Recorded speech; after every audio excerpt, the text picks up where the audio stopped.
अध्यक्ष महोदय, दिव्यांग, निराधार, विधवा, ज्येष्ठ नागरिक यांना काही आर्थिक आधार मिळावा यासाठी संजय गांधी निराधार अनुदान योजना, श्रवण बल सेवा, राजनियुक्ती वेतन योजना राबवण्याकरता या योजना निराधारांसाठी अत्यंत उपयोग व दिलासी देणारी ही योजना आहे।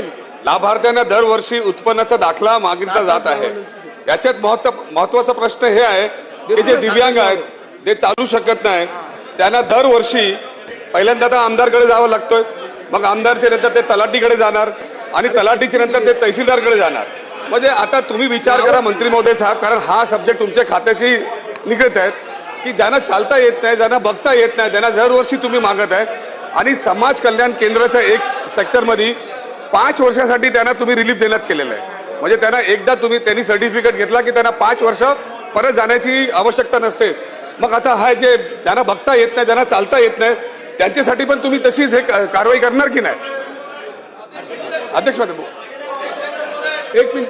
सभापती अध्यक्ष महोदय, परवाच याच्याबद्दल दिव्यांगाच्या उत्पन्नाचे प्रमाणपत्र आणि संजय गांधी योजनेला प्रत्येक वर्षी लागणारे प्रमाणपत्र हे दरवर्षी लागू नये याकरता बैठक झाली आहे।